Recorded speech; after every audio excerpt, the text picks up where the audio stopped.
नमस्कार मित्रांनो, माझे नाव समर्थ विलास बाळ। विकसित भारत बिल्डथॉन 2025 मोहिमेअंतर्गत आम्ही एक प्रकल्प तयार केला आहे। विषय नारळाच्या काड्यांपासून झाडू बनवणे, टाकाऊपासून टिकाऊ। प्रकल्पाचे शीर्षक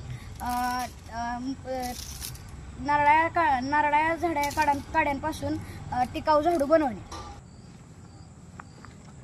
भारताच्या ग्रामीण भागात नारळाच्या फांद्या बहुतेक प्रमाणे वाया जातात। बहुतेक वेळा त्या जाळल्या जातात, ज्यामुळे वायू प्रदूषण, वनस्पतींच्या कचऱ्याचे अयोग्य व्यवस्थापन, संसाधनाची नासाडी तसेच गावात प्लास्टिकमुळे झाडू अधिक वापरले जातात असल्याने प्लास्टिक कचरा वाढतो।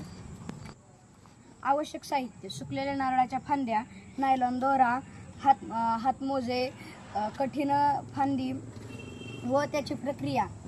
टप्पा प्रक्रिया: नारळाच्या सुकलेल्या फांद्या एकत्रित करून त्यातील पानाचा भाग वेगळा करून तेथील मध्यकण एकत्रित करून त्याला समान लांबीत कापून घ्यावे व त्याला नायलॉनच्या दोऱ्याने घट्ट बांधून घ्यावे। ते घट्ट बांधून घेतल्यानंतर त्याला उन्हात वाळवावे व त्याची फिनिशिंग करावी। फिनिशिंग केल्यानंतर आपण वापरण्यास काड्यात कोणतीही हरकत नाही।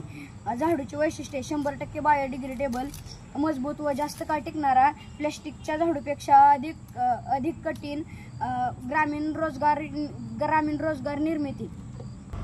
याच्यामुळे पर्यावरणीय लाभ काय होतो? कचऱ्याचे व्यवस्थापन सुधारते, प्लास्टिक वापर कमी होतो, कार्बन उत्सर्जन घट, श्वासात विकासात हातभार, वर्षाला जळणाऱ्या हजारो फांद्यांचे पुनरावापर व मार्केट, घर, शाळा, मार्केट, अंगण इत्यादीची स्वच्छता आपण या झाडूने करू शकतो। स्वच्छता मोहिमेत स्वच्छ भारत अभियानाशी जोडली जाऊ शकते।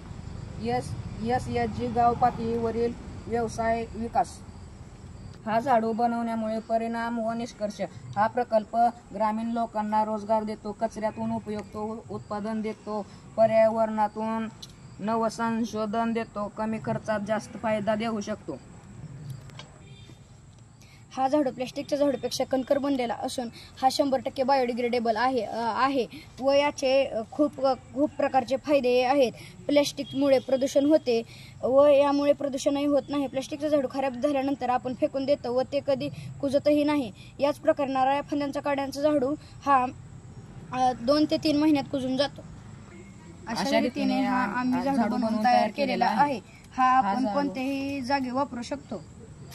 नैसर्गिक झाडू, हरित भविष्य, देशाचे उत्पादन, देशाचा विकास।